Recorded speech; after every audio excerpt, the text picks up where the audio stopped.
So I don't know who else here is crazy about this, but it's NFL season now. And I'm watching the Chiefs and the Chargers right now as we're recording. Right above my screens here. And we've been doing this for a while. People know I'm crazy about football. But I am crazy about football. I consume an obscene amount of football content, even in the off season. The entire from the Super Bowl all the way up until yesterday, when the season started, I watch football content every week, multiple times a day, every day. I'm a psycho. The man follows sports reporters on social media. Yeah, so it's not just like he sees them on cable TV and stuff. No. The social media accounts of sports reporters. Yeah, there's funny times that I'll see Kelly comment on something, and then it's something that I'm just like, oh, okay, whatever. Like, I thought that was going to be interesting to me, but it was not. Yeah, he said words. But... I mean, I listen to no less than 5 podcasts on NFL podcasts, and none of those are ESPN.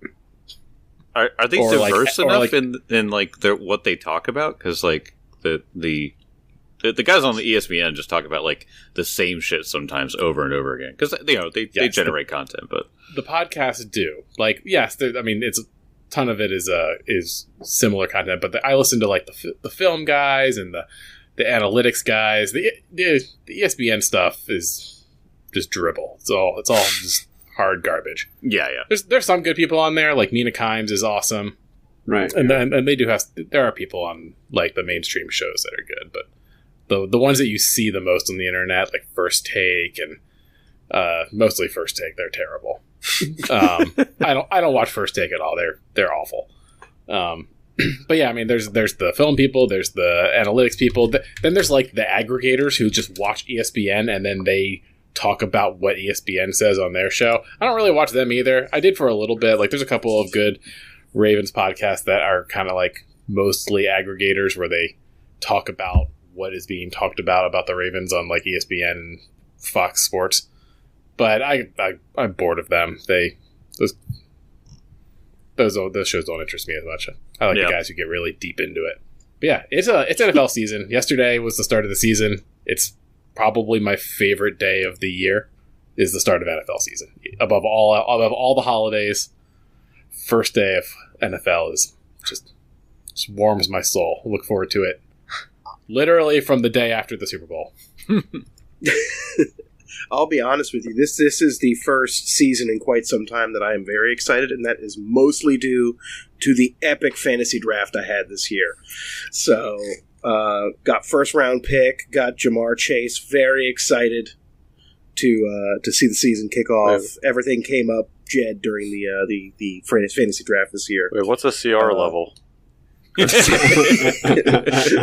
on, you got to dumb it down to Pathfinder here, because otherwise, my eyes are glazing over. Honestly, as you're he's like right a now. level 17 wide receiver. Oh, okay. Yeah. Like he's solid stuff. Okay, now I understand. But no, it was funny. We had our fantasy draft, family fantasy draft, and we were starting this new thing this year where we're doing a punishment for the lowest ranking team. Oh, okay. And we all put our ideas for punishments into a hat, and they put, like I said, everything came up Jed. I got first round draft pick because I did the hook a key with a paperclip fastest in 3 seconds flat, and then we did the pull punishments from a hat, and my 1,000 word essay about what you could have done better in your fantasy season was picked as the punishment. Has to be in MLA format. And will be run through AI detectors. Oh I didn't know you did fantasy, Jed. Oh yeah. Well, I haven't. I mean, I really started doing it again last year. I did it a lot like 3 years ago, and then I took a little break, mostly because our kids were so young during the draft party that I played babysitter, and then didn't but play for a year or two, and then I got really back into it a big way last year. Nice. And then this year I buckled in and. You know, I was waiting with my phone, hovering over the phone when free agency opened up. I got good stuff going this year. I'm very excited. So that's sick. Yeah, I'm in 3 leagues this year, and Tim's in his first league this year because he's in one. He's in our league. Hey, oh, look at you! Nice. I think I did pretty good during the draft. What do you think, Cal? No, you didn't. No, I was. Tim didn't draft a quarterback. He didn't. He drafted. Come on, even I know his two starting running backs were both backups. He had he didn't have a good tight end. I don't think you drafted a kicker either. No, which, whatever. I was expecting him to be the agent of chaos who gets a quarterback in the second round and then picks a defense in the third round. No, Tim went pure vibes. It seems he did get he got 3 good wide receivers, which is the only thing that will help him win any games this year. But you follow your heart. Yeah, you do whatever you want, man. You do what you want. I'm officially helping Tim this whole season. To help him with his lineup and pickups. It's funny. So Kelly has 4 fantasy teams. Yeah, 4 teams this year. See, I am always a big fan during the draft party to be like, all right, I'm drafting a quarterback in the first round, and everyone goes, and it begins! Because you're not supposed to. I just love throwing that out there. People go, why? Are you not supposed to do that? Not really. You're supposed to go after running backs and wide receivers. During the first couple rounds, but I always am the one who switches it up and gets either goes tight end or something, and then everyone goes, "Oh, this guy." I was because then everyone starts jumping on the bandwagon and starts messing everything up, and then people are like, "Oh, I was going to get this quarterback in the third round, but now I can't." You would be shocked at how many strategies you can actually deploy during a fantasy draft. I had a spreadsheet open of tiered player rankings, not just rankings, but players in tiers. So I was if I was going for picking between a wide receiver and a running back in a given round, I was choosing what receivers and running backs were left and what tier they were in their respective position. Wow. So if there was if I needed a running back, but there was only a tier C left, but there was a tier B wide receiver left, I took the receiver because that's a better value pick. Yeah. So you can get real deep into it, which I do. Text me next year, Tim. I will send you some material before you go in. I will send you some reading material. I'll teach you how to read the chicken bones. Bold of you to assume there will be a next year, but I'll keep it in mind. Anywho, I don't want this all to be about football because I know Mark and Jake aren't super big into that. So, what fandom are you crazy about? That's what I was really kind of getting at here. I'm crazy about football. What's your fandom? I would absolutely do those, but I would just get so into it that I'm like, I don't think I should do that. I do it. That's the problem. Football is the greatest show on earth. I would really like it, and I would get really involved, and then Hannah would be like, "You've been on your phone for 10 hours." Like, oh, yeah, sorry about that. That's if I don't have enough time. I make it work. I'm on my phone for 10 hours, and I still live. Oh, hell no. I'll do it once, and I'll forget I made a team, and then I'll just not even think about it. Oh, my God. So what's your fandom?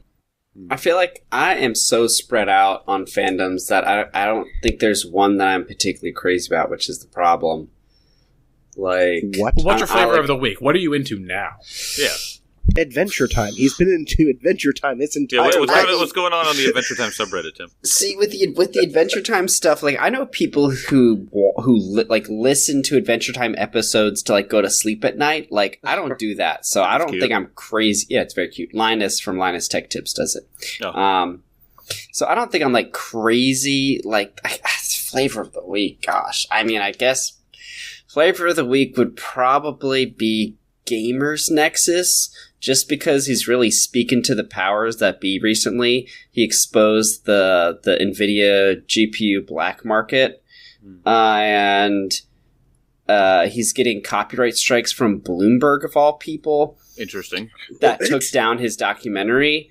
And Bloomberg accepts a lot of money from NVIDIA for sponsor slots. Right, yeah. Accepts money from the government of Singapore, where the GPUs are being funneled through. Yep. And they also accept sponsor money from China, which is who is the agent of, where the GPUs are going. And they're an American press that's owned by, who are they owned by? Jeff Bezos or something? I don't remember who Jeff Bezos owns Wall Street Journal, I think. Yeah. Maybe he might have. Bezos is Washington Post. But whoever owns Bloomberg has a bone in the race. I don't know if they have NVIDIA stock or something. Yeah, I don't know. So I would say my flavor of the week probably is Gamers Nexus, because I'm still waiting for the documentary to get back up on YouTube so I can finish it, because it's crazy. It's crazy. Like apparently the saying of the smugglers is NVIDIA has one eye opened and one eye closed. That's like that's the nearest translation for the Chinese phrase. Interesting. Yep. It's all about those AI chips. Yep. Uh-huh. I heard they're building a new data center in Wyoming right now that's going to use more power by itself than every resident in the state combined. So that's fun. Oh, yep. Just corporations getting a bunch of shit again. Say, each of these bands make me a little bit more depressed each time we talk about something like that. Yeah, Kelly brings the depressing bands. Yeah. So, as someone who has watched my electric bill go increase by 25% since April, I'm pretty mad about data centers and their energy consumption right now. Yeah, no, I get it. So are you part of the energy fandom there? The energy. Well, I mean, if you want me to start talking about abundance, then yes. I'll just take my headphones out so you can just keep going. I'm John here with Neighborhood Evolution. Hey, John's the best. He's the most wholesome person I follow. John is great. He's great. I love John. What are you into, Mark? What gets you going these days? Whoa, Kelly, not that kind of podcast. Well, it depends on what you're asking. Can you talk about Jorkin it? What? What? I didn't hear you completely, so... I don't know. Honestly, like, I go back and forth between, like, a bunch of different things depending on how I'm feeling during the week and stuff right now. So, but right now, the fandom, obviously, since Silksong came out, I'm going back into the platforming Metroidvania-style fandoms where I'm trying to complete as much as possible, tips, tricks, all that stuff, corresponding with different people that are also playing it, and kind of obsessing over certain things just because it allows me to really dissociate really nicely after work and just be like, boom, I can just do this. This is great. I don't know. Before that, what the hell was it? See, that's the thing. Like, it's like recently, I just like do something for a bit and then I'm like forgetting it. And right. Like, I know for a while I was obsessed with the Terry Pratchett fandom. I mean, I don't even consider it fandom. It's just reading all of his books. And I think I got through 3/4 of his books. Nice. I mean, he has like 40-something books. No, I was going to say, he's prolific, yeah. Yeah. But, I mean, like, stuff like that, I mean, honestly, I just don't have anything fully on board of, like, details. It's just stuff that I go like, oh, I want to look more into this, and then keep going further and further and further, and like what other people started. Like, oh, did you catch this? I'm like, huh, I did not. And then go from there. So you're not a Swiftie or anything? Not waiting for the Eras tour to come nearby? No, I can't say that I have. Actually, the most recent concert was at an Ice Nine Kills concert. So that's a good one. And that's a fun one. Actually, that was actually pretty damn fun. It brought me back to my roots of 2000s fun scene, metal, all that fun stuff. For real. Horrorcore. So good. What do you got, Jed? I know you got some brand loyalty over there. Oh, yeah. I mean, anyone who subscribes to the Dragon Punch Squad podcast Discord plug can take a look inside the arts and crafts sub channel. Oh yeah. And see hundreds of miniatures that have been painted by me specifically for the Halo Flashpoint War Games board game. I am, since probably, I don't know, 14 or 15, I have been a hardcore Halo fan. I've read probably every single novel, except for maybe like 3 that were like young adult novels, and I'm like, I'll just listen to an audio, a book review on a podcast. I'm not investing time in that. That's dumb. I'm not going to invest that much time, but I have read. I know the extended lore like the back of my hand. It's just my favorite thing, and I'm just so sad to see the state of the actual company who makes the game. It makes me very sad. Is it Bungie still? Or is it... They've had... No, Bungie gave up...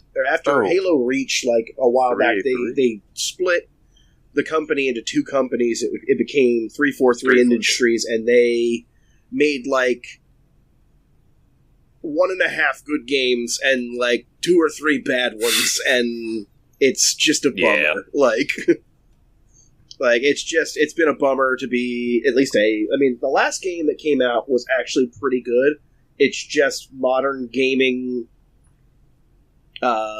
issues with, it going out half-baked, and then we'll fix it in post, and then there's not enough resources, and then there's worker turnover, and then people are leaving the company, and then it's just, it's so bad. And they finally, after, 3 years of, live service CPR, it's playable, and I enjoy. I mean, we've had a couple Forge game nights where we battled for the Bikini Bottom and all that goofy nonsense we did. As well. There's some Forge is the map creator for it, and someone made a full scale Bikini Bottom map where you could fight the Covenant inside in a SpongeBob map. That's amazing. Sweet. We all held the Krusty Krab to the last one. Get back to the Krusty Krab. It's very fun. So there's still some magic there. Yeah. Trust me, it's still there. It's just mismanaged. I hope that every time someone got blown up by a rocket launcher, you were like, my leg! Yeah. They're trying to bring us chocolate. Chocolate! Chocolate! So I would start screaming every time I'm about to start shooting somebody. Yeah. My battle cry. See, all I know about Halo is that he's a pretty cool guy. He just kills aliens and doesn't afraid of anybody. Doesn't afraid of anything. Yeah. Indeed. Mr. Halo. Honestly, last one, God. John Halo. I think Reach was the last Halo I remember really, really fucking liking. I think... Oh, Reach was peak. I think that was peak. I mean, honestly, I remember once I got it, it was Xbox 360, I just played it over and over and over again. A gritty war story of survival and sacrifice. So good. Well, one thing I know that we're all fans of are zombies. We've all been fans of zombies for a long time. Zombies? Oh, yeah. No, Timmy, known fan of zombies. Hey, teacher. We didn't talk about my fandom. Dang. I know. I took too long doing football. Go with your fandom. Let's go. I'm big in the metal scene.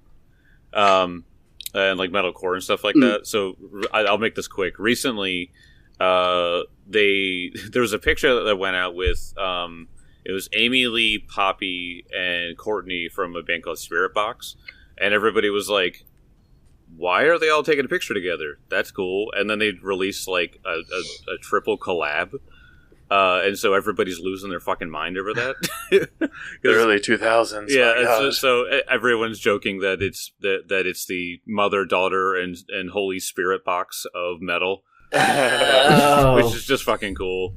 So like that's just something awesome, and I'm going to 2 concerts coming up. Like I don't know, like I'm big into the metal scene and the metalcore scene. And like I've just noticed a lot of collabs recently. Fit for a King had one with a band called Alpha Wolf. On their latest album, and Silent Planet did one. They did like a whole EP collab with a band called Invent Animate, and it all just goes so fucking hard. And like metal has just evolved so much in such a cool way that I'm loving like the metal scene right now. Yeah, that's where I'm at. If you, there's a way to see what people are listening to on Spotify. It is only pretty much those bands right now. I just cycle those bands. Solid. Well, anyway, you have just fought your second zombie encounter. This whole trip through this town has been oddly zombie-free, other than a couple of encounters. But this time you were in the Pick and Pint Tavern, which looked like, from the tap room, which you've already explored, this looked like some sort of last holdout. People were here for a long time. There were animal bones, dirty dishes, bedding areas, children's drawing on the wall, and then just tons of gore. A lot of people died here. The wall had collapsed in the back of the tavern, while the barricade out front had been destroyed. There was a lot of blood and a lot of gore out in the front, where it looks like people were fighting, trying to fend off the advance of whatever broke in here. Dead horses that were dead ripped horses apart. in the back. And then, you explored a little bit into the back, and in one of the rooms there was barricaded, and there was a rather large man who had been zombified and quarantined into this room. And you all dispatched him pretty quickly, but old Edmund didn't do much help on the on that one. Instead, he decided I blame the dice. Yeah, well, you just Corbinian can't blame the dice. In the back of Corbinian. Yeah. Corbinian got his first taste of death metal, one could say. Yeah. There we go. I like that. It was a knife. Knife in the back. So we'll pick it up right there. The zombie crumbles to the ground. Corbinian rips this knife out of his back, and you all turned around and looked at Edmund. The look of shame on his face. I hope he's doing like the what was it James, the comedian, the fat guy that's always with Adam Sandler and all that stuff. Kevin James. Is that just Edmund doing the Kevin James shrug? Like, that's exactly what he's doing. Just like whoops, guess I stabbed you in the neck, huh? Yep, that's me. Bet you wonder how I got here. Bet you're wondering how I got here. It's those bloody cigarettes he's smoking. I knew it. He goes, oh man, Corbinian, look, you're fine. And he killed goes over to your neck, and there's just a trail of blood all down your back. Yeah, and he just like hits your hand away. He's like, "Get your gobshite hand away from me! You'll kill me if you touch me. I just need some time alone." And he just kind of shuffles off to the other room, and he's like, "Next time you try to whiz around a dagger, just make sure I'm not in the line of fire, got it? Phrasma's made it very clear it isn't my time yet, but I got a feeling it might be yours soon." Damn. Oh shit! No, I'm due for a promotion. You'll see. What? What? Doing it for a promotion. If the promotion is taking a trip to the River of Souls, then you're well on your way. FDR just like kind of cocks his head to the side, just kind of like trying to understand. Say something irrelevant to distract them. Wait a second, he's trying to distract us. Can't be mad at me. I'm getting promoted. I'm getting promoted. I'll be your manager. Well, he just looks back at the other two, and it's just like it really was an accident. It was a tight corridors, and it's not optimal for me to be casting spells in here. And maybe next time we could try to figure out the better circumstances, right? You would think with all that intelligence you wouldn't throw a knife down a narrow hallway, but who am I? I'm not a wizard, so I guess I don't know. And he's just going to walk into the room kind of like, that is that. Well, I failed my medicine check, so... Are you dead? No, thankfully I didn't crit fail. If I crit failed, then I would have been bleeding then out. you would have dropped, Yeah. Wait, how much HP did you have? I'm just curious. I have 1 hit point. Oh my god. I have 1 hit point. Corbinian could have been, easily just killed by Edmund, dying too. Dude, if he... Very right off there. If he bled out in the other room trying to patch the wound in his neck. Guess it was his time. We're all arguing in the hallway. Right. Yeah. Let's go get and check on him. He's just dead. He walked in here. What happened? We probably shouldn't let him go in here alone. Half of his blood is on the floor. So I'm going to burn one of my heal spells. Or not burn, I say well spend. I was about to say, you kind of need it. Kind of. I rolled. Actually, I rolled decent. I got 26 hit points, so. Oh, yeah, that seemed bad. Yeah.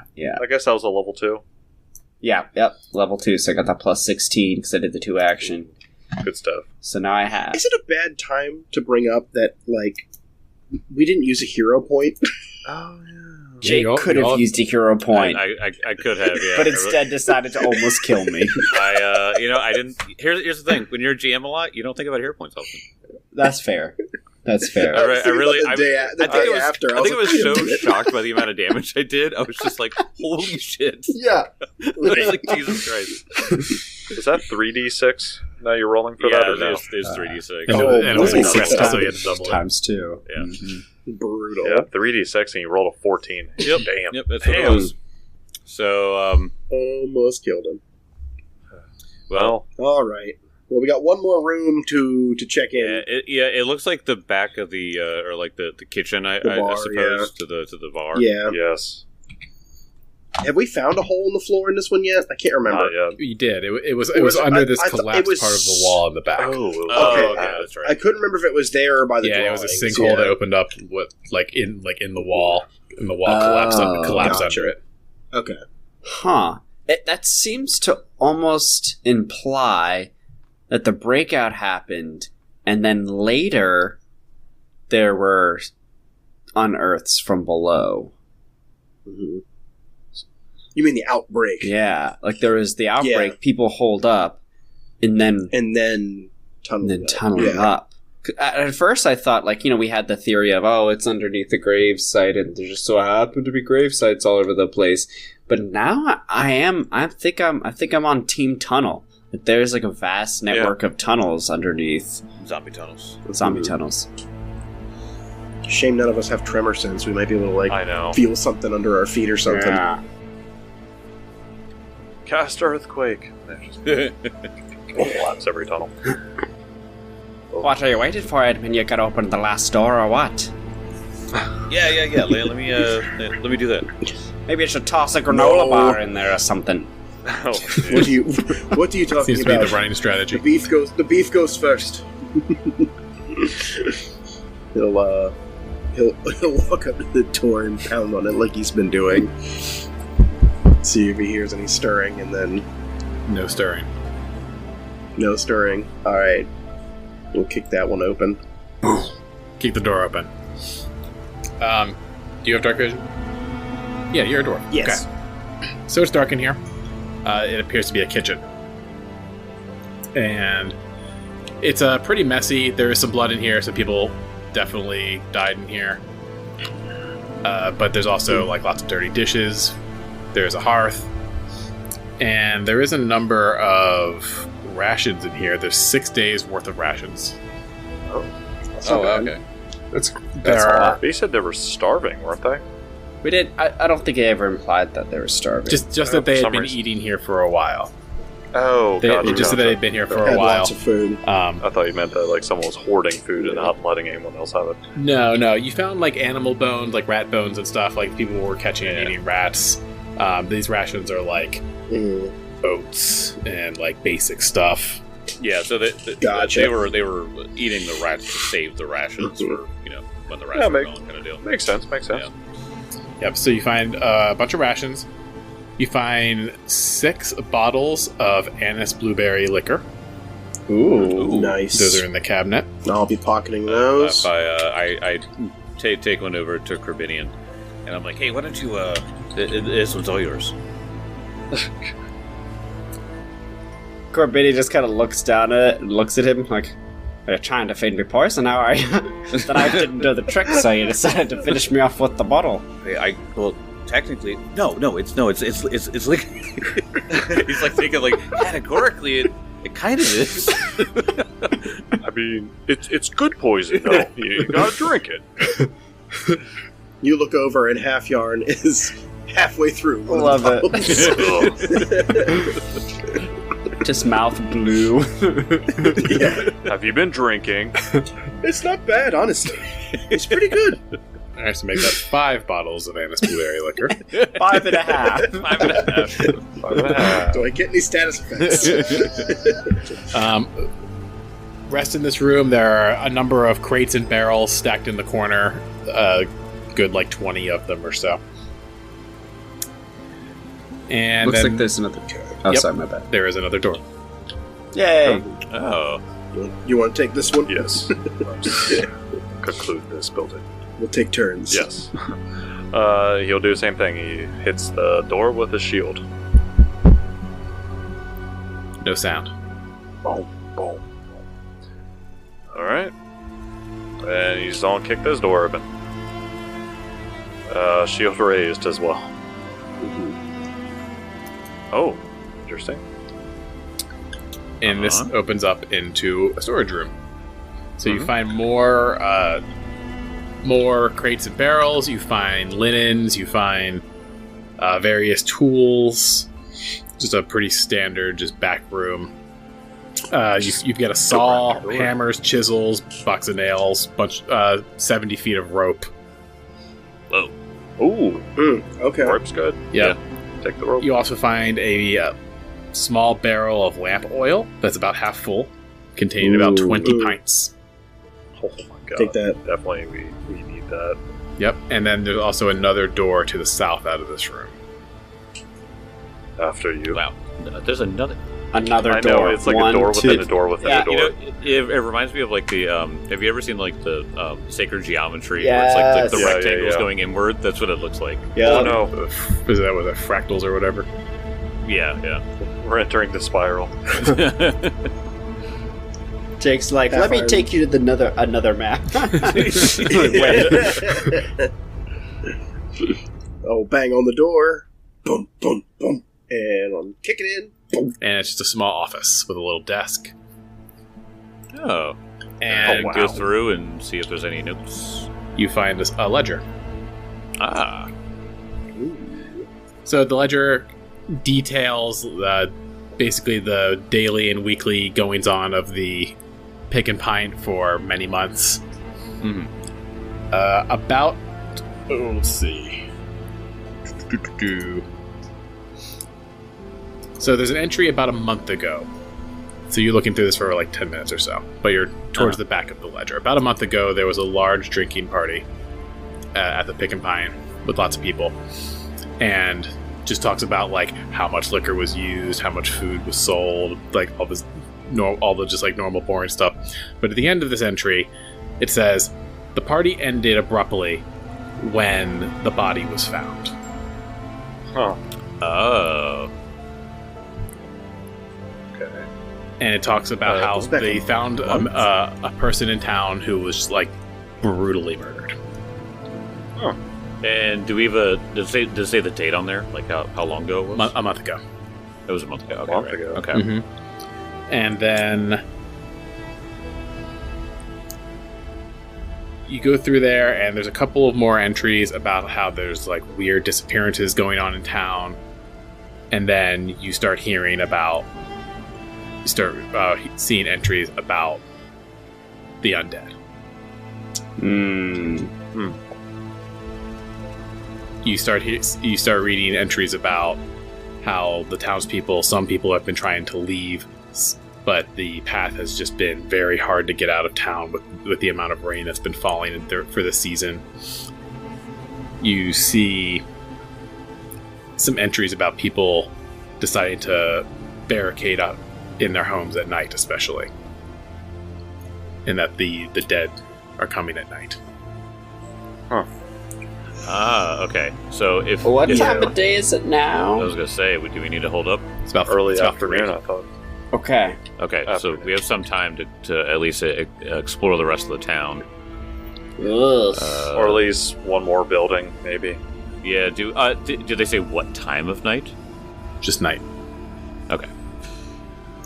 Can I roll? What kind of check would I need to know? I have a high crafting. I'm wondering if I can gauge how much time we would need to fortify the stone building in the middle of town. What was it? Yeah. I want to see if I can gauge how long it would take us to board that place up. To see if we need to head there now. I was wondering if I could roll a crafting to like kind of gauge that. Can I actually aid with that? Because I have a pretty good crafting. My crafting is +9. As is mine. So I will aid you since that was your idea. Yeah. I aid. All right, that's going to be a 19. Is that with aid? What's the 8? What's the +1 modifier for aid? +1, 20. Okay. To build a sturdy barricade or to close up an entryway into a building, it would take you about an hour to build a sturdy enclosure. And there's 2 entrances? That would take a successful crafting check. On a failed crafting check, it would take you about 2 hours. Okay. And then there's 2 entries at the stone build. I'm forgetting the name of the shop. Warland's Yard. Warland's Yard. Yeah, I think it only had 2 entries, right? Yeah. It also had windows. But did have... So, of the place... Well, Warland's Yard has 9 entryways. Because of all the windows. Yeah. Well, here's my idea, too, is that, like, if they go to a place... If they go somewhere and they're, like, drawn by light or something like that, I could turn off my... what's that item called? I could turn off my Everlight Crystal. You two have dark vision. Mm-hmm. There should be. We could probably blot out some windows in a single area. Oh, yeah. Also, there's a mechanic that we don't typically use. Do you happen to be an expert in crafting? I am. So we can use the follow the expert exploration activity, where you are leading your members of your party in the task of fortifying crafting. What that allows is during exploration only, this is not something you can do in combat, your party members can add their level to their crafting check, and they will get a +2 bonus, where you get a +4. You get a +4 as an expert, so you get your normal, you're an expert, you got your level +4. During the follow the expert, all of you can roll crafting checks at what level you're at. You get 3 +2, so +5 on your crafting, plus your ability score. So, if all of you are fortifying things, assuming you make the DCs, you can do as much barricading as you want. And if you're making them, it's an hour per person. And if you're failing, it's 2 hours per entryway. Okay. All right. So y'all are lucky. I literally read about following the expert like 2 days ago, and I was like, we never use this because you can use it for stealth. You can use it for stealth. I love that.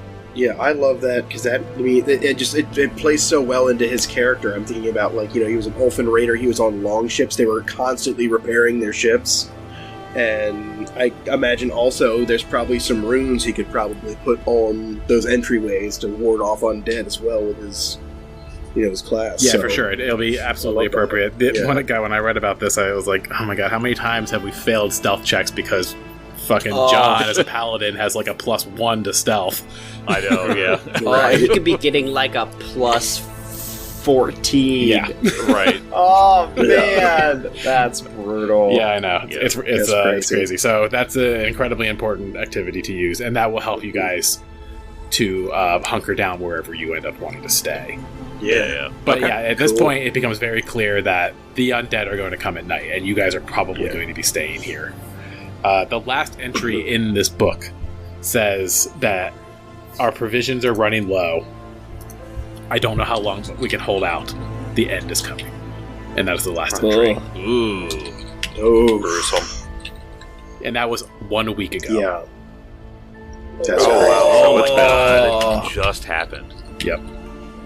Huh. And it's written frantically, like this person probably wrote this while this place was being assaulted. Right, yeah. We finally got the journal we were looking for. Yeah, really. Finally got that journal. Wait, where's the part of the journal where they're like, we experimented making zombies? They spliced horse DNA with this virus, oh no. There is an entry about how somebody died in the tavern and they quarantined him in the bedroom, and they just didn't know what to do. I mean, as you do. You're just like, oh shit, he's dead. Well. I mean, literally, yeah. What else can you do, yeah? Yeah, besides burn bodies.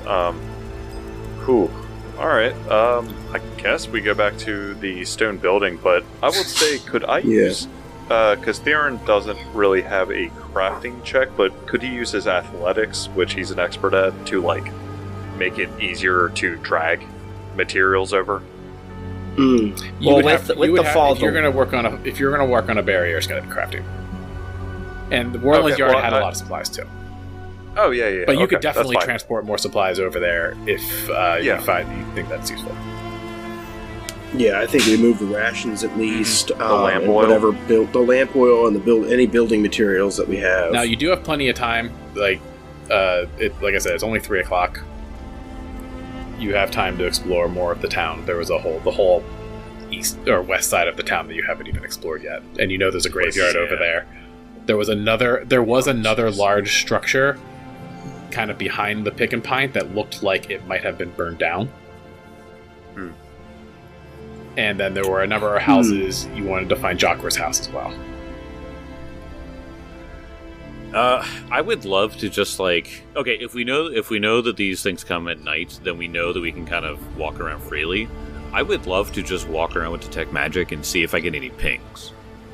Because I feel like if I get to a house that has like a bunch of pings, I feel like that would be a pretty good indication where she might be, because she was arcane inclined.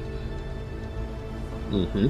Okay, that's a strategy. I will say that the fonts of protection from Pharasma are almost all but expended today. And if we're trying to defend against the undead at night, I'm going to need to rest in order to recover my strength. True. It might be a good idea if we hole up and rest for the night. We take care of the undead at the night, and then during the day, we do the same process over again.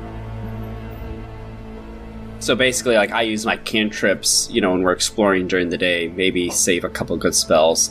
But, if I could save my fonts for at night, then I could really blast and heal. Oh, yeah. Yeah, definitely. Because I have one heal left, and then I have a couple good spells left. Okay, gotcha. I mean, and the thing is, once we fortify once, it doesn't mean they're going to destroy every single barrier every single night. Well, yeah. So the next day it might be even faster for us to prepare, and I can, maybe I don't need to sleep as much or something. But yeah, if only we had some sort of stone that would allow me to get a full night's rest in a couple hours. I go look for an ion stone that might do that. Level 9 item just lying around. That would absolutely be perfect for someone holding out against zombies. Give it to the cleric, have them blast the heal spell, sleep for 2 hours, lather, rinse, repeat. Okay, so I do want to go around and just, like I said, use Detect Magic, because it's literally, was it 30? What's the range on that? It's 30. 30 feet. Yeah, 30-foot emanation. So I just want to walk around and go up to each house and just do a thorough sweep and just see if I get any pings. It's a scary thing now thinking about that, though. Just they come at night, so it's where are all these bodies at? They're somewhere. Yeah. Where do they go when it's not night? Yeah, that's my next thought. Is do we follow them back in the morning? Oh God! See where they go. So, making your way out of the Pick and Pint, to the south are 2 houses, and then what looks like the large burnt down structure. And then you can go across one of the 2 bridges to the west into the rest of town, where there's a number of houses, and that the cemetery's over there too. Let's not go to the cemetery. I mean, it would be. Can we see if there's just a whole bunch of dug up grave plots from here? Remember, it's pouring down rain. You'd have to go see. Oh, yeah. Visibility is greatly diminished. Visibility's non-existent. Okay. All those graves are like little swimming pools now. They're dug up. Personal pools for everybody. All right. I want to go south to the 2 houses and then hit the burned down one. Yeah. I think we could do that and then head back to the stone structure afterwards. We'll cross the river tomorrow. Yeah. Yep. Right. In that first house, you don't find much. It looks like there was, again, people barricaded in here, hole through the floor. The front door was hanging open, so maybe they escaped and ran somewhere else, or maybe they fought a little bit. But yeah, it's very similar markings of some of the other houses up in the northeast part of the town.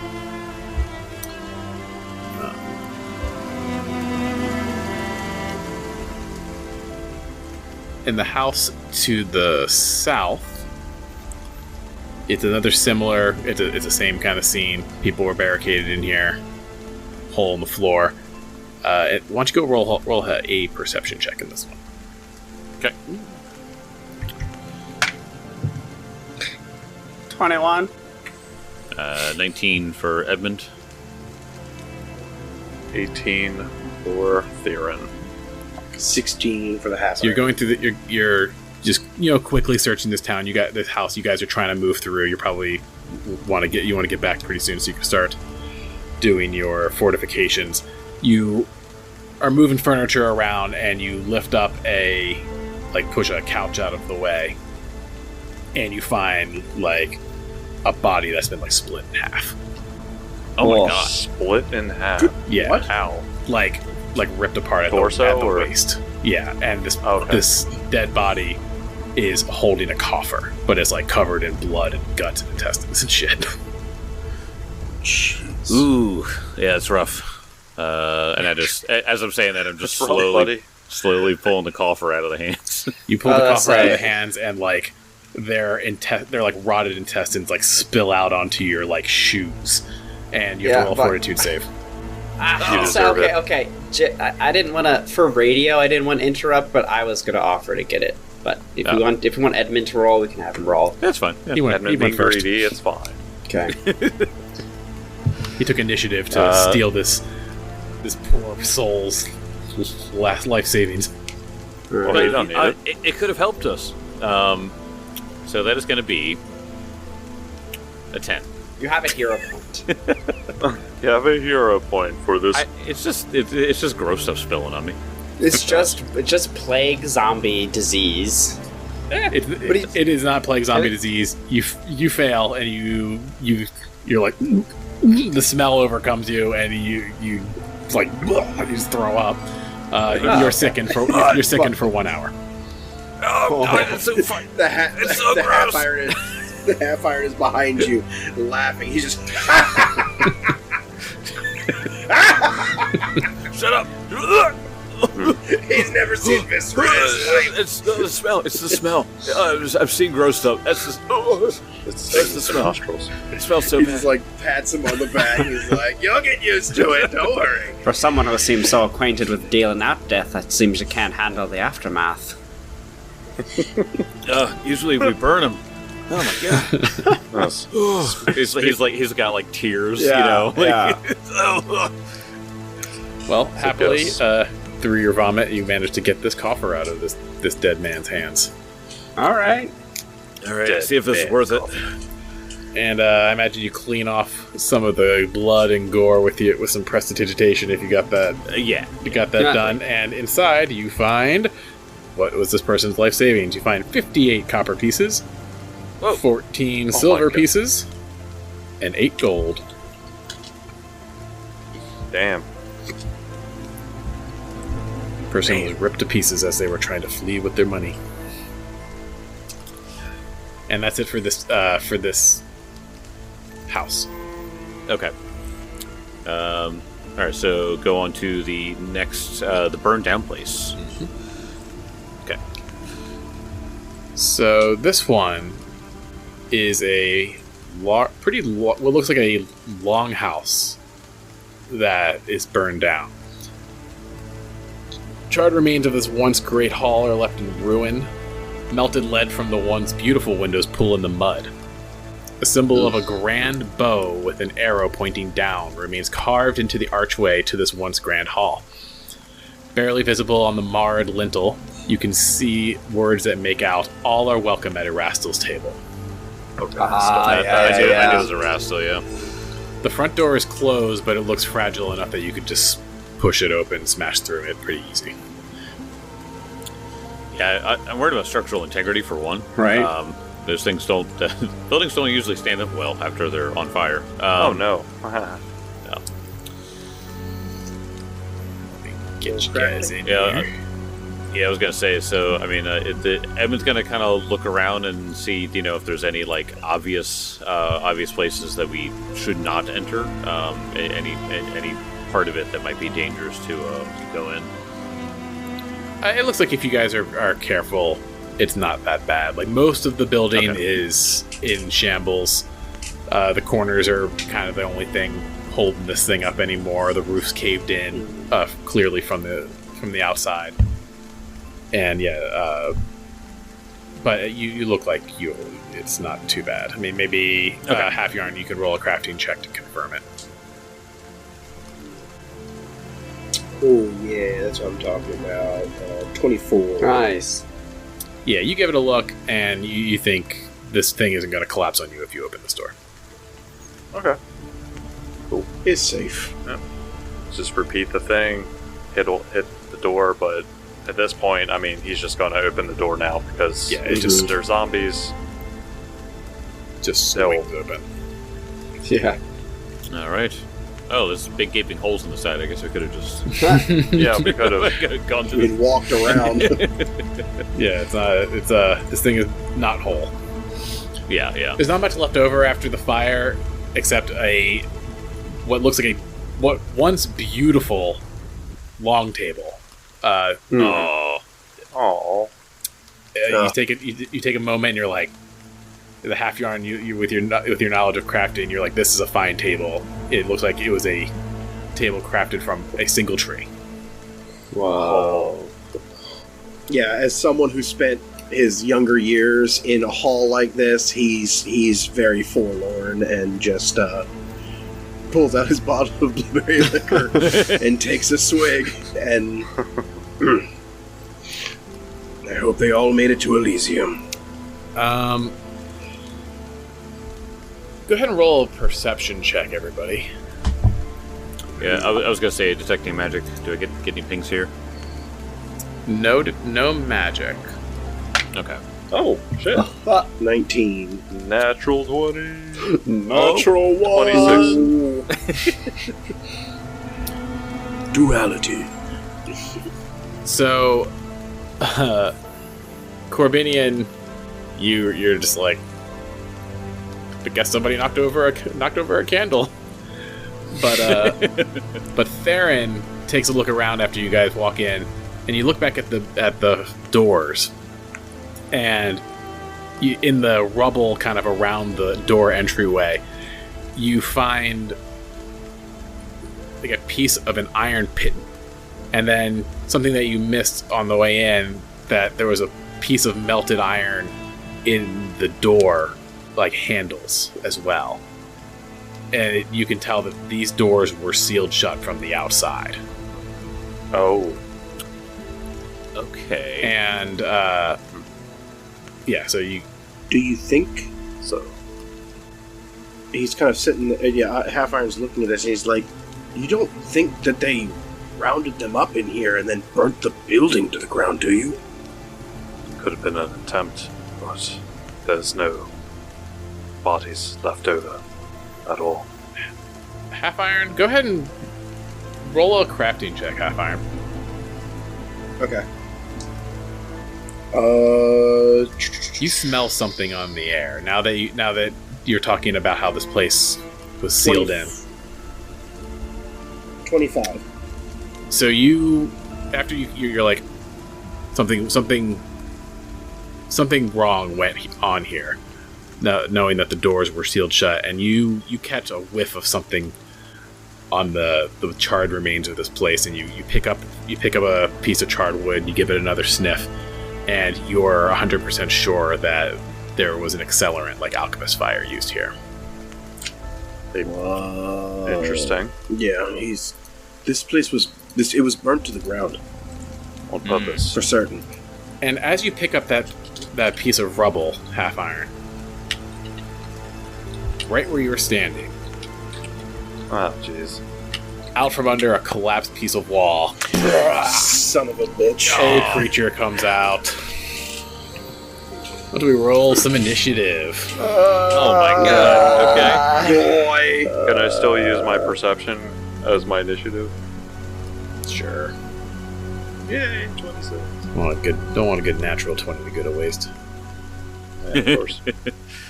And then let's go. I was doing detect magic when we first walked in. I guess it'd just be a perception since we were looking around. All right, Corbinian. Start with you. What'd you get? Corbinian got a cracked die. And a non-cracked die for 21. Okay. Edmund, what'd you get? Got a 24. Guess we're rolling rocks. Yeah, those are good. Yeah.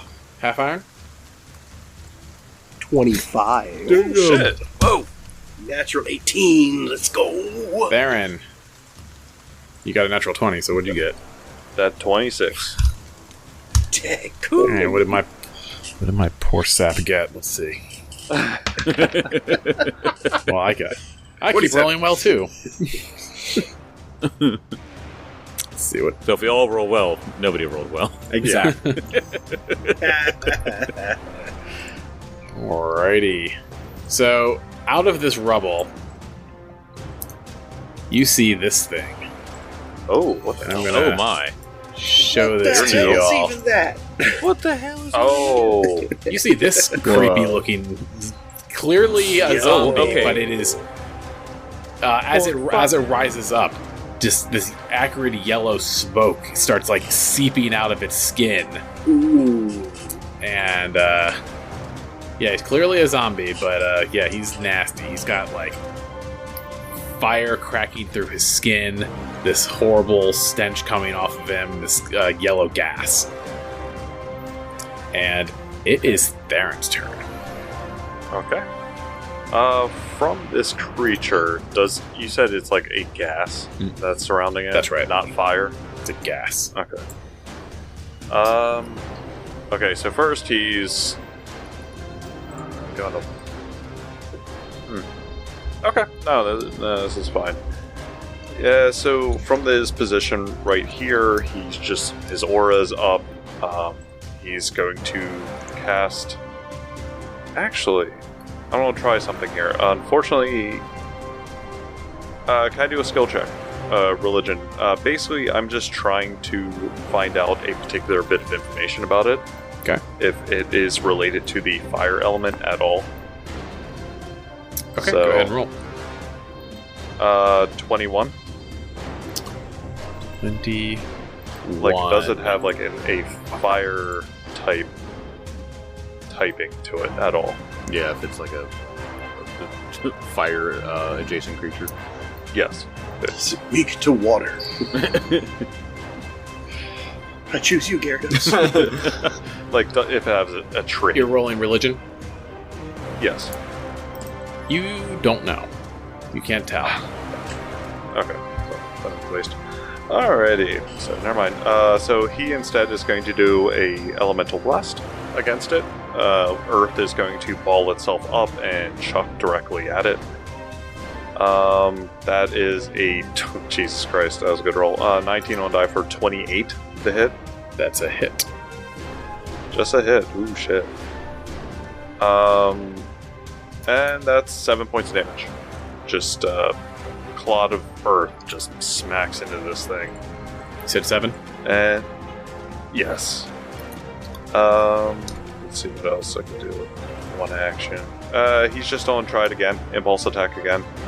Except he's not gonna hit at all. So 2 on a die. So that's it. Oh, you missed. Okay. Yes, yeah, I rolled a 2 on the die, so there's no way. Alright, well, this thing rises out, and it is his turn. And the half yarn is right there. As it goes out to punch you. Oh boy. That's going to be a 25 to hit. Oh lord. Wow. Okay, that's a hit. That's a hit. Hit you with the old Shoryuken. Mm-hmm. Ow. 5 to hit. And that will be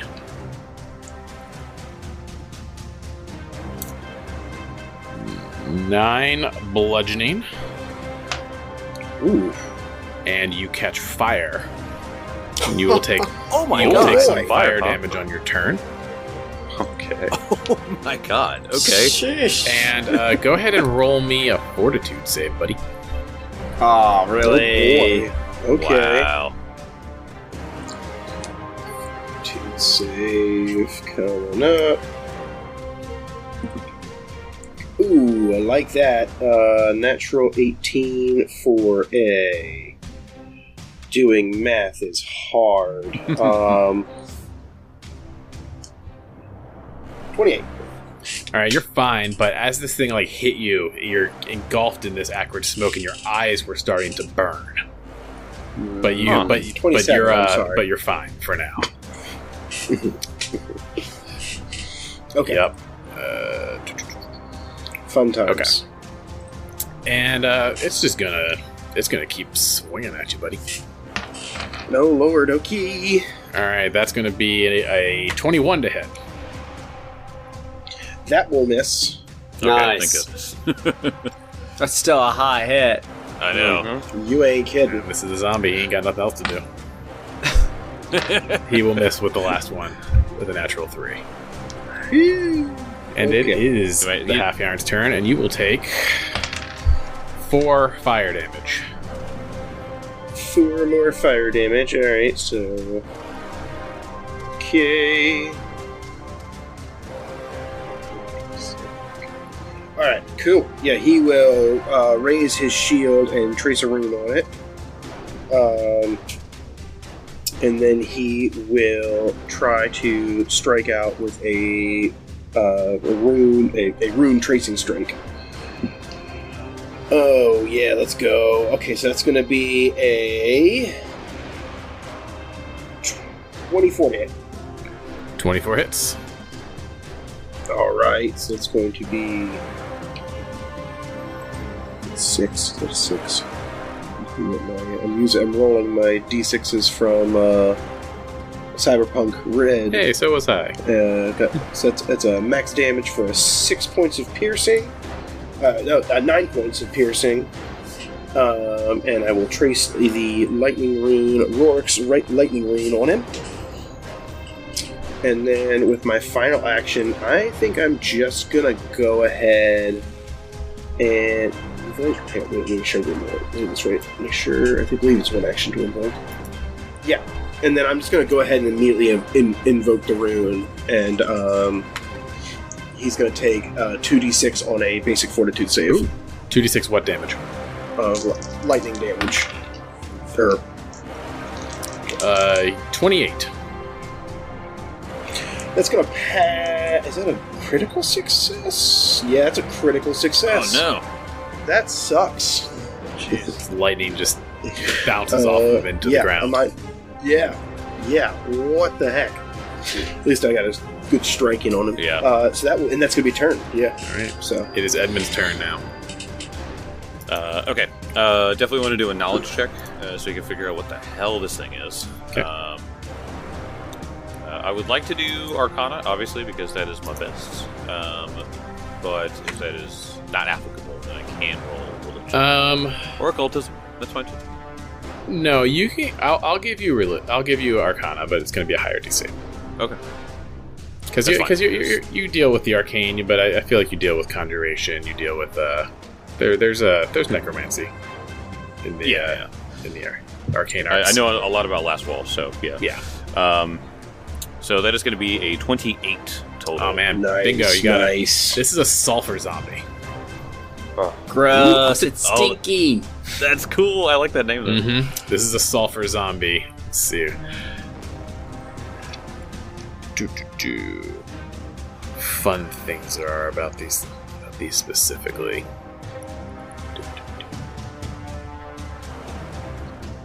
Okay. Yeah. So. Yeah, these odious creatures spawn from the combination of necromancy and fire. these destructive creations sow chaos and demolish fortifications, making them the bane of besieged cities. You learn... What do you want to know about this thing? I want to know if it doesn't have any weaknesses and stuff like that. I want to know if that fire thing was on the attack, or if that's just like if it touches something, like does it catch on fire? I'll give you both. It does have immunity to fire. Okay, yeah. And the ability that you use is called Blinding Sulfur. The Sulfur Zombie burned with a putrid inner fire. A creature hit by a Sulfur Zombie's fist strike must attempt a Fortitude save, and on a failure, the creature can be blinded for 1 round or 1 minute on a critical fail. Yikes. Okay. So here is what Edmund is going to do. Edmund is going to, all of a sudden realizing that if this thing touches you, you can go blind. He screams that out. He's like, "Don't let you touch it! You'll fucking go blind!" And he will take a small. He'll open up his cloak and he takes out a small vine, and he wraps it around his finger and he shoots it out at this thing, and he casts something called Grasping Vine. So I needed to make a reflex save. 23. Rolling pretty well. Dang! Oh, dang it. Okay, so you are grabbed by this vine. Target is grabbed until the end of your next turn, unless it escapes or destroys the vine. At which point the spell ends. But what I was going for here is the failure means that I can reposition it. Oh. So I would have been able to push it 5 feet, and then we could just peck it off while I held it in place. But so for right now, it's grabbed. So you can at least use that to your advantage with your attacks. I mean, that's a great success condition. Is grab. Yeah. That's kind of better than trying to grapple. Yeah, well, and it's also a focus spell too, so I can just get that back with the 10 minutes. Sick. So yeah, it's a good spell. All right, so it's grabbed at least. Let's see. Let me add some conditions. Confused. Grab. So yeah, so that was the main thing. Was just that he just wanted to make sure you guys knew that you could go blind if it hits you, and then it's grabbed. So that's his entire turn. All right, it is Corbinian's turn. Corbinian will lash out with the vitality. So make me the fortitude save. If it ain't broke, don't start casting it. Yep. Fortitude 25. So oh my God. Success, you take half damage. Kelly's just fucking rolling. Black Oak Workshop is coming in clutch. I see one of my D6s got a 6. So there's going to be 5 points of vitality after getting halved. And hopefully, I proc a weakness. The extra burn. The holy damage rips into its undead flesh. More acrid smoke comes out as you do some extra damage there. Nice. Alright, but it's still kicking, and it is Theron's turn again. Well, actually... Oh yeah, Corbinian, you still got an action. Yeah, I'm gonna try to do battle medicine on myself, because I think I'm probably not immune now, and I still have HP to recover, so might as well use my actions. Hey, look at that, 19 on the die, so I get 2d8 back. Dang, Black Oak Workshop. Alright, I'm all filled up now. Nice. I was half expecting to go, and Corbinian takes out a knife and throws it at Throws it at Edmund. Fuck you! Right in the back, crit. Half Yarn, can you roll your flat check for the persistent fire? Ooh, yeah. 7. Okay, you're still on fire. Great. Theron, But isn't it raining? Bucketing rain? there's enough of a roof here. Oh, I knew he was going to say that. I knew he was Just enough. just go into the rain. My God. It was going to be. We're under the one part of the roof hit still him there. underneath the rain cloak, and he's on fire in the cloak. Dang. Literally, the cloak. Oh, Take off the cloak, you fool! But then I'll get wet. Okay. I also like to think of the fire damage this thing does is almost like napalm. It's just like stuck to you. It's like gross, like zombie, like fire goo coming out of it. Yuck. Okay, so Theron. Theron is actually, he's going to do something, just getting a glimpse of this thing, and also the fact that he said, Edmund said it was, immune to fire and all that fun stuff? Yes. Yep. So, he's thinking, Theron has a kind of connection to the plane of fire and stuff like that, so he's actually going to use one action to use something called Extract Element. He is going to target the sulfur zombie, and it needs to roll a fortune save. Oh, cool. I've always wanted to see this ability get used. Yeah, well, I don't know if I know this one. This sounds cool. Yeah, this thing does have the fire trait, so this is applicable. What? Yep. That's what I was seeing. I was like, sulfur, I was like, it has to have fire. It has to. I'm too dumb. I don't know. You said fortitude, right? Yes. The good rolls just keep coming. 28. No, that's not a crit. It's a success. I didn't know this was a mini boss, Cal. It is when I don't roll anything below an 11. Okay. So success, it still does something to it. You're only going to take 2 points of damage, as it looks like fire is being ripped away from it and adding to the aura around me.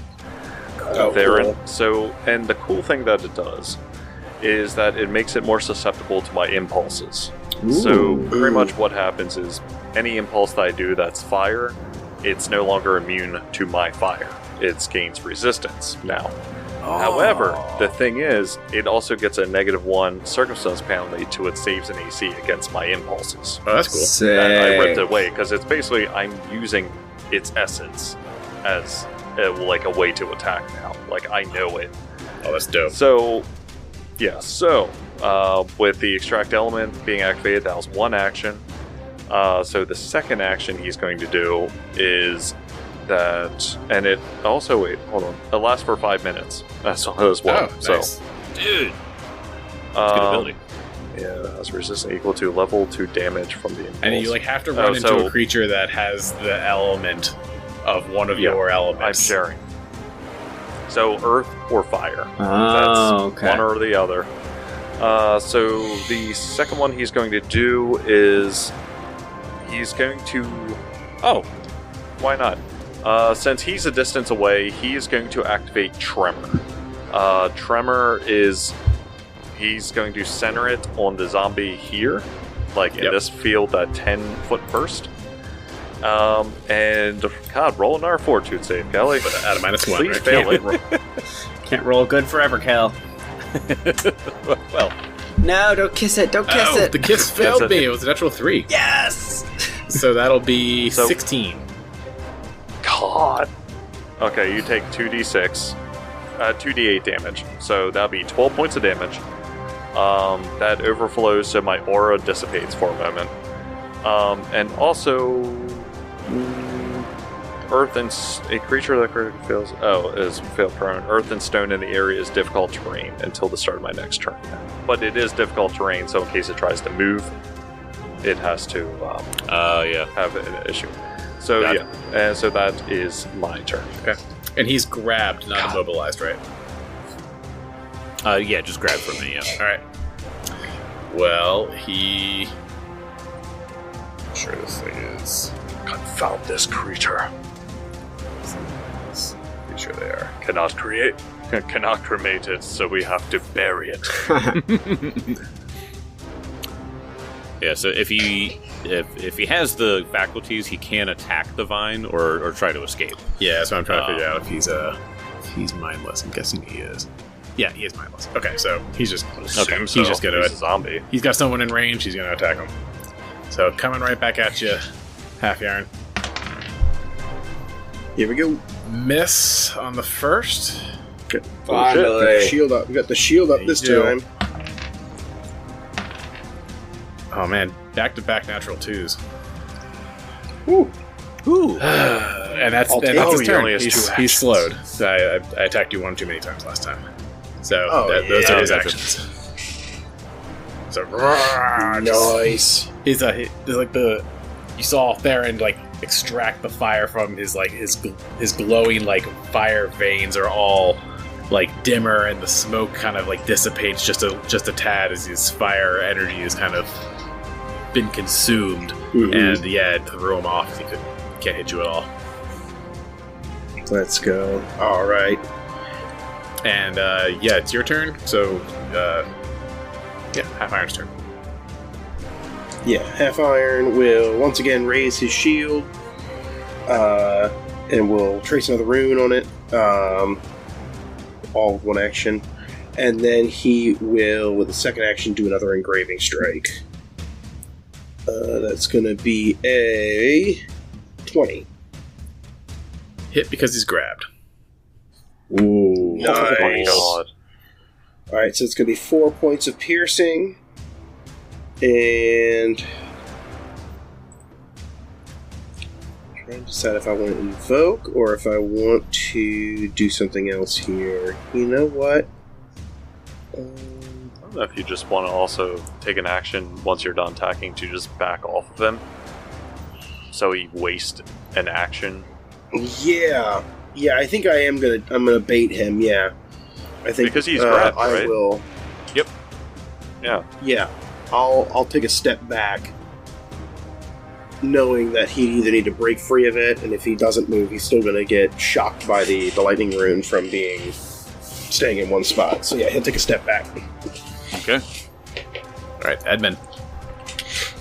You throw a knife at Corbinian? No, I don't have a knife. Here's a piece of rubble. Here's a piece of burnt wood. Is there a really sharp stick somewhere? I am going to... I'm gonna point my finger at this creature again, and I'm gonna shoot a phase bolt at it. Ooh. So I just need to make an attack roll. Yes, phase bolt. It's gonna be a 22 hit. Okay. So let me go ahead and roll. So this is gonna be 4d4 piercing damage. For 10 points of piercing. Alright. And then... I don't think that there's anything else I can do for one action. Yeah, because sustain the grab is the other thing. Oh, okay. So, yep, yeah, because I need to sustain the grasping vine, but... Half Iron, you take 6 fire damage that I forgot about, and roll your flat check. Oh, yeah, thank you. 12. Fail. Oh my gosh. Alright. Good times. How many points was it? I'm sorry. 6. Okay. Alright, Corbinian. Corbinian's gonna keep lashing out. Roll that fortitude save.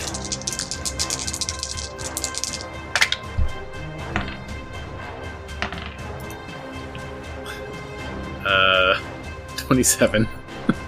God damn. Saw it on Oh, your God. face. Lord. Thankfully, not a crit. So half damage is gonna be 5 points of vitality damage. Do the same That's amount of still damage as doing last something. time. Yep. Yep. He hisses with the extra damage. Yes. So it's all about consistency, guys. Exactly. Yup. Ooh. I guess the last thing is I just gonna raise shield. It seems to be the best move. The Chiefs lost. Suck it, Patty Mahomes. Fucking Kermit the Oh, quarterback. Patty Mahomes.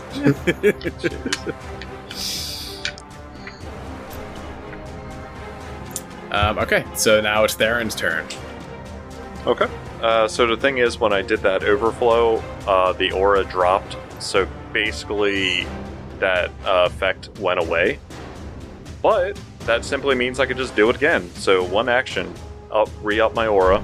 So fire and all that stuff comes back. And make a fortitude save. Because he's going to yank that fire out of this creature as much as possible. fire. 30. My fire. Oh, my God. I'm rolling really well, man. dang. This is Unaffected. ridiculous. Unaffected, of course. Okay, so whatever. Impulse attack. Whatever. Don't Were care. you trying to drain him again? Yeah, I was trying to do it. It's a critical effect. Nothing happens. That is a 22 to hit, though. That's a hit. With not fire, earth. He just chucks it. He just tries to yank the fire, and just nothing's. God, confound this creature. And instead just says, take a rock. Rock in the face. See, the sulfur zombie is played by Vin Diesel, and it's written in his contract that he can't lose a fight in this campaign. So. All the other zombies are family. That was max damage for 8 points of damage. Alright. He just gets smacked in the face with this. That's a good one. This guy's starting to look a little worse for the wear. Beautiful. And that's all my actions. All right. It's good. It's the sulfur zombie's turn, and yeah, his food moved away, so he's gonna start thrashing away at these vines. That's gonna be 27 to rip the vines away. Oh my gosh! Yep. I'm gonna say that's as an escape check. That is definitely gonna be a success. All right. What was the escape DC? It's my spell DC. Yeah. Oh, 19 probably. Okay. Yep. Stats. What? That wasted his. Right. That Wasted one action of his two. So he's no longer grabbed, but now he has to waste his next action to move. Yep, and he's offended by you stealing his fire, so he's coming after you, Theron. But he only is able to get up to you. I'll fucking do it again. Do it again. It creaks its little head around at you. It's like smoke just pours out of its mouth. Is it kind of He just punches into his hand and just fire comes out. He goes, "Bring it on!" But it is now the Half Iron's turn, and the zombie moved into a nice little flanking situation for you. If you'd like. He's gonna flank. Yeah, he's going to sidestep into a flanking position here. Flank it up. And he is going to raise shield, along with another rune on the shield, and then he is going to strike. Oh, he did move on his turn, right? Yeah, he did. He did end up moving. Never mind. I was going to say he was D4, but it doesn't matter. And he is going to engraving strike again. Actually, he's just going to strike because he's already. I'm trying to think if there's anything. You know what he's going to do? He's going to move. Okay, sorry, I'm going to redo this real quick. He's going to move, and then he's going to trace on his spear a Diatric rune of preservation onto his rune of whetstone, allowing him to invoke the whetstone rune and then have it retrace onto his spear. So he is going to need to roll a fortitude save as the sharpness from his spear is released, doing 2d6 slashing damage to the creature adjacent to the rune bearer with a basic fortitude save. 29. Oh. God damn it, Kelly. What? Oh my god. What the fuck is going on? Rocks. Jesus, dude. This is insane. At least I didn't waste the rune. Every single save I've had to make this time with his best save, which is fortitude. I have not rolled below an 11 on his fortitude save. The only bad rolls have been a couple of attack rolls. I should have just stabbed him. Tough. This guy's made of beef. Somebody get our GM a dice tray and stat. I mean, he's definitely. We need a gypsy to curse his dice. Hold on. Good old hardwood. hardwood. No plague zombie. Good hardwood. I don't like the way you're saying that. The harder the better. Oh, man. Yeah, well, do you like another 1 point of fire damage? I'll take it, and I'll roll that flat check. 17! There you I'm go. not fire anymore. You finally put it out. Alright, and it's Edmund's turn. Okay. Did you do damage to him, Jed? Yeah. Not that round. Okay, I didn't think so. Alright, Edmund is going to move up here to have a clear shot at him. Could be next to Corbinian. He attacks Corbinian. No, it's going away from Corbinian this time. It's impossible to hit him. I mean, if you're on that one. Bounces off the I'm remembering a zombie. hero point this time. Your Okay. closest teammate. Another phase bolt at him. For a 24. That's it. Okay. Another 4d4 points of piercing damage for 9 points of piercing damage.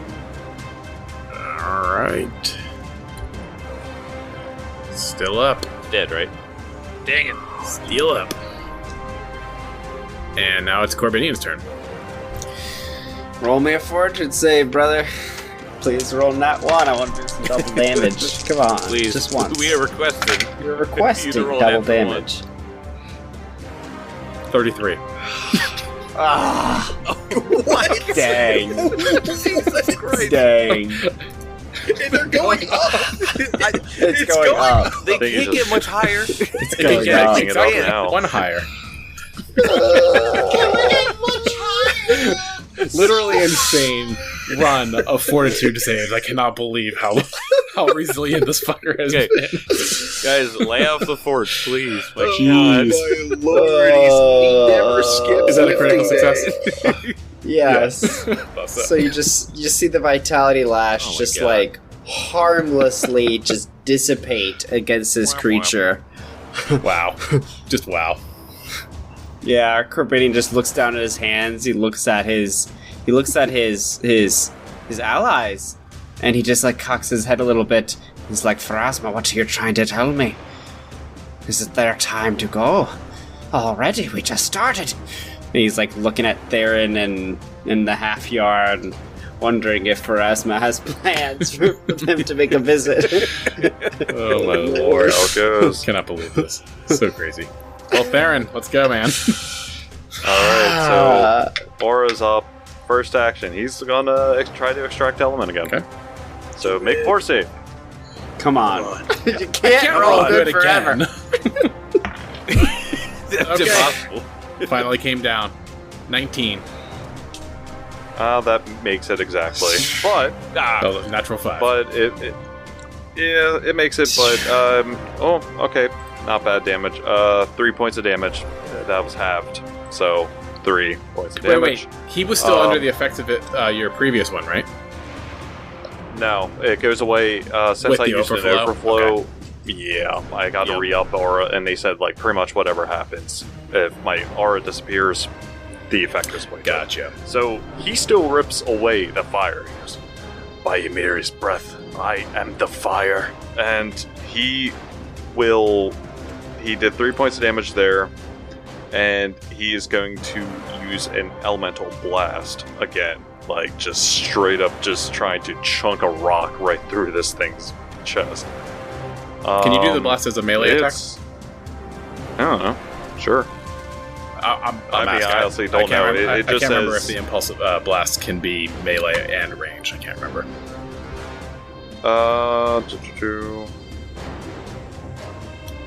It doesn't say, really. It just says impulse attack. It just has the attack trait. For each attack you make beyond the first on your turn, make multiple attack trait. So I'm not too sure. I mean, I could just easily Then just make step it back. melee or range, so you can do a melee, which means you can get the flanking. Oh, okay. Yeah, cool. elemental, then I'll do a melee. elemental Oh, blast yeah. can be melee or range. Yeah. Yeah, that's okay.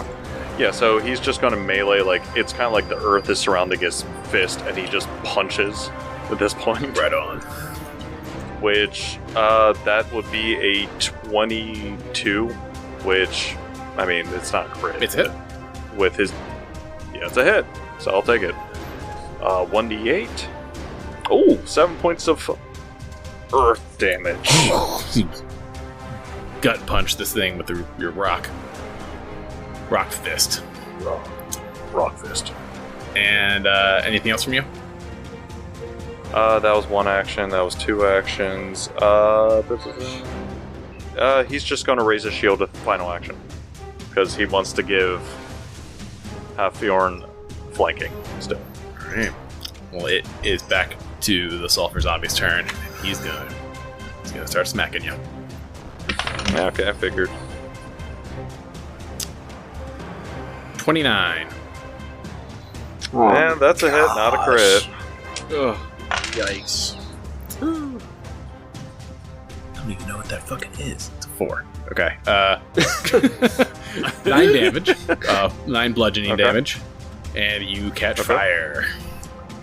And roll me a fortitude save. 22. All right, you're all right. Your eyes are burning, but you managed to stave it off. You wipe the sulfur out of your eyes. God, blinks a few times. Maybe you just kind of clears up. Yeah, maybe you invoke your fire element to kind of steal you from the burn. He will go again. Ooh, 27. That's still ahead. Yeah, and that'll be 8 damage. And roll a fortitude save. Even higher, 25. Alright, you're fine. You're still fine. My fortitude save is plus 11. Good. Alright, so you stave off the blindness. We've got a couple juicy hits in, and it is now the Half-Baron's turn. Yes. Can you bring him down? We'll see.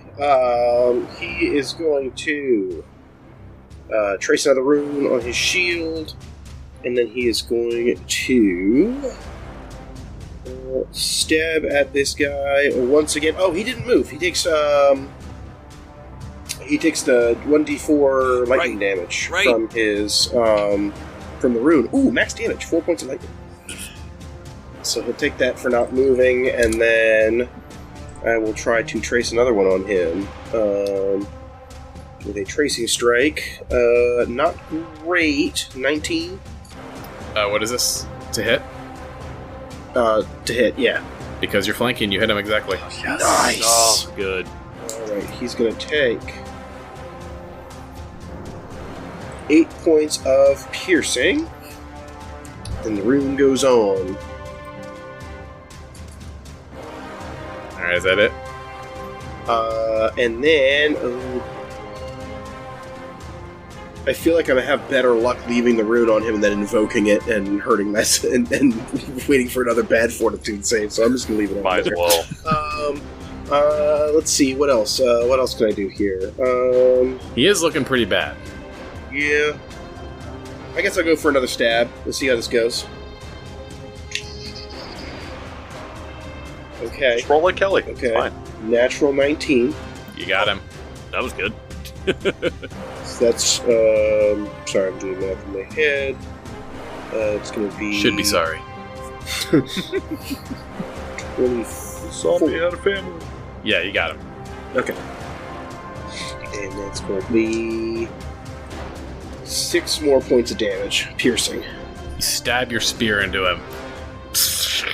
Piercing, he screeches out. And as you pull your spear out, smoke starts to really start to pour out of this guy. Oh no! Bloats and bloats, shit. And he explodes in fire and rubble in a 30-foot emanation. Oh my god! You will all roll a reflex save now. Oh no. My gosh! Oh no! None of us were able to. I had actions at the end of my turn that I raised shield that I could have been doing knowledge. Because that's more knowledge. That's fail. I was like, man, I was hoping someone was going to roll another knowledge. Actually, I was hoping you weren't going to, but... Oh no. Do I roll? Do I use a hero point on this? You might want to. Okay. Well, I got a 9 on the die, so like it's like, you know, it's a mid roll, but like I could get really low. Let's start with the half iron. What'd you get? That's going to be a 10. What? Oh god. Okay. You have a hero point? Wait, you have a hero point. I think I'm going to use a hero point. Yeah. Oh my god. This thing explodes in a flash of light, and Half Yarn is transported to another place, and we see a younger version of himself lying in what appears to be like a bog.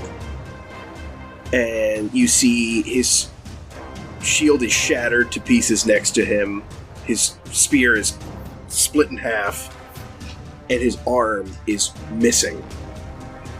Post-prosthesis, that he has a prosthetic arm, but this is clearly when he lost his arm. Oh, wow. And he's crawling towards something in the distance you can't see, and he's crawling and he looks up, and there is a Valkyrie standing above him. And then he comes back, and I will roll his second roll. Whoa, that's Does the Valkyrie save you? And that is going to be not a whole lot better, but 19. Okay. Theron. 20. Okay. Corbinian. I rolled a nat 1. Oh my god. You better So hero point, man. Hero point, because I have a feeling this is not going to be good. but the way I'm thinking about it is like it's just gonna be damage, right? Like y'all could like what is more valuable, a hero point or one of our potions? I just don't know the answer to that question. Yeah, do what you want. I don't care. I don't think anyone else has medicine. Nope. Oh, does Edmund have it? I do. I'm trained. I'm in re-rolling it. You'd kill me. medicine. Wow. Kill me. Wait, I just stick my fingers in the wound, right? I just wiggle it? No, look, I'm gonna cut off the burnt skin. All right, that's a lot better. Okay, so Corbinian is also transported to a different time and place. Corbinian is, he's in his 20s, so he looks pretty young. But we see a younger Corbinian. He looks like he's maybe 18, 19, that sort of thing. And he seems to be in some sort of dwarven-esque settlement environment of some kind.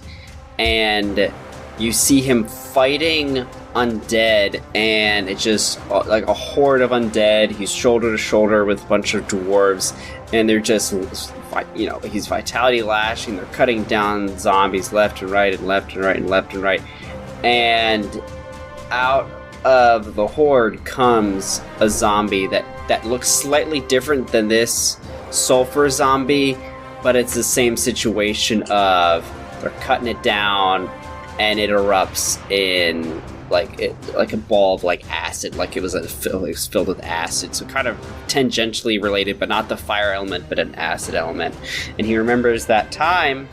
It comes back to him, and he tries to bury himself behind some rubble with a 21. Ooh. Okay. Edmund. Okay. 17. DC 19. I knew it was gonna be a fail for me, but that's why I was like, I'm not re-rolling the 9. Right. Like, I'm gonna get a good fail. I was thinking that too. I was like, I don't want to try re-rolling. Dang. Yep. So I might go down, but I will not be dead. I will be just straight up dead. Very average damage on 2d10 bludgeoning, 2d10 fire. Whoa. Oh my god. Yeah. Oh my I could god. still go down from this easily. For 20 damage. Okay, I would have gone down. Dying too. Half Yarn went down. Half Yarn Half went Yarn down. goes down. He was 20 taking points of hits. damage. That was all I had left. Exactly what I needed to go Oh down. my god. Kelly, real fast for you. This attack, right? Is it doesn't have the void trait, or was created by an undead creature, right? A saving, because if I roll success on a saving throw against an infect, because I have something called Death Warden Dwarf. Okay. And ward off death passed on to you. If you roll success on a saving throw against an effect that has the void trait or was created by an undead creature, you get crit success instead. Would this count? I would say so. Okay, beautiful. Sweet. Nice. Oh, that's cool. It doesn't have the void trait, but it is An undead. it's an undead creature. Okay. Yeah, But- it's called Death Throes. Oh, okay, that has it in the fucking Yeah. name there, buddy. Yeah. You would need special abilities to shield block on an explosion like this, correct? I feel I think like that's so. the thing. Yeah. Yes. I think you need. Yeah, There's an ability that you can use. There's a feat you can get where you can That's add what I was thinking. your Yeah. add your AC bonus to your. I remember reflex reading saves. that. I was like, no, this ain't going to help here. I don't think. All right. Well, the half yarn is down, and Theron is still on fire. Yeah. So they're just tanks that attack. It comes to the Halfjorn's turn. You are go ahead and roll your. Well, he get moved in initiative right before the creature. Yep. So we all get to act, basically. Yep. So Edmund, you're up. Edmund's going to. I want to go over and I want to help Theron get the fire out. So I want to just like take like some dirt or something like that and try to like throw it on him. Rub some dirt in your eye. Yeah, exactly. Yeah. Okay. It's I believe it's 2 actions to aid in someone. So you can run over and you can aid him and to lower the DC down to 10. Yep. Okay, and then it is Corbinian's turn. Let's see. Corbinian will. I think I want to treat wounds. Yeah, so I'm gonna move over. It's like I have 1 heal left. Should I go for the guaranteed? Because if I don't go for the guaranteed roll on that 1, he has a good chance of dying. So let's just go for the guaranteed heal. Yeah. Why not? Also boost him up quite a bit, too. Yeah, exactly. So that we don't have to spend too much time later healing you up. Alright. Blackwood Workshop. So that's going to be 28 points of healing. Ooh. As so you can also do first aid, which is a really low DC. Yeah, I'm just hoping I get my 8 hours before the zombies come. Okay.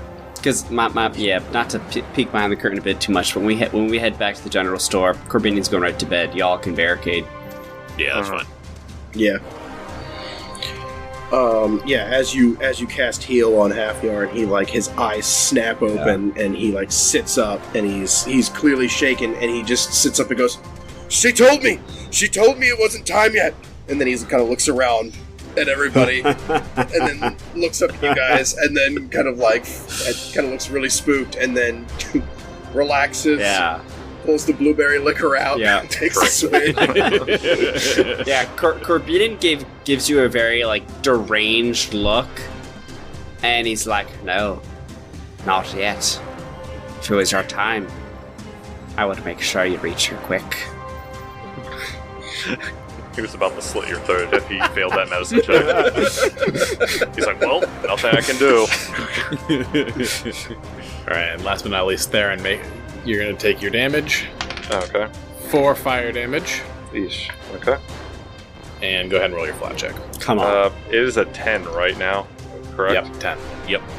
Alright, let me set the damage first. Let's roll. And an 11. What? Oh, thank God. Okay. Alright, so you stop, drop, and roll. He just kind of sloughs. It just kind of flexes the fire off of it. Just poor imitation. The salt of you. So, fight ends. You all are a little beaten. And Half Iron and Corbinian, as you look over into that corner where the zombie popped out of, you see a charred hand underneath more of that rubble. And if you guys push it to the side, you see you see 3 more bodies. Oh wow! All dead, charred. They're not zombies, but these people were in here when this building burned down. Yeah. Ooh, jeez. And we'll see you next time. Cool. Chilling.